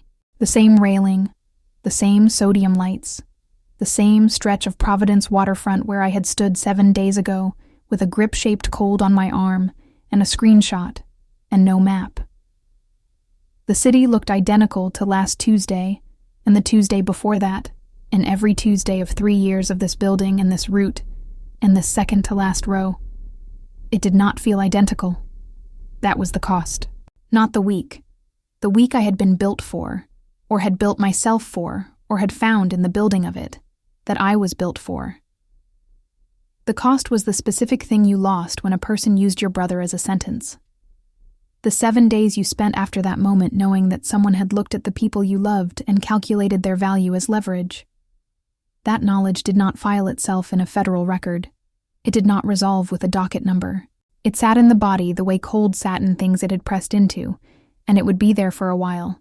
And that was simply the true accounting of what the week had cost. The bus came. I got on. Second to last row. The city moved past the window in its evening ordinary, and somewhere in the federal record of the United States Securities and Exchange Commission, under a docket number I had memorized, was the full account of what Marcus Hale had done to $3.4 million, and what he had done to my arm on a wet pavement, and what had happened to both by dawn on a Tuesday in November. Theo called at 6:52. I watched the phone light up in my lap. His name, the familiar rhythm of a young man who called when he said he would. And for a moment I did not answer. Not avoidance.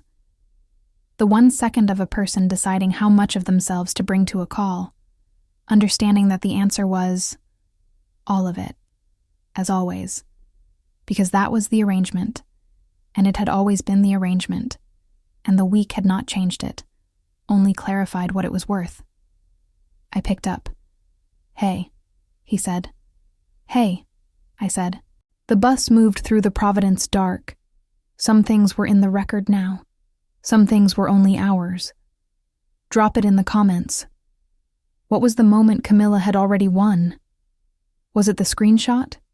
Taken at 4:58 p.m., alone at her desk, before she knew if anyone was even coming? Was it the elevator arriving before she pressed the button? Or was it the second she looked Marcus Hale in the eye across that conference table and said, "You had one phone, and 19 years of carefully managed composure collapsed in front of 22 witnesses? Tell me." I read every single comment. I always want to know which line broke you. Subscribe, like this video, and hit the bell. Every week there's a new story about a woman who was underestimated by exactly the wrong person. The next one is already coming. Don't miss it.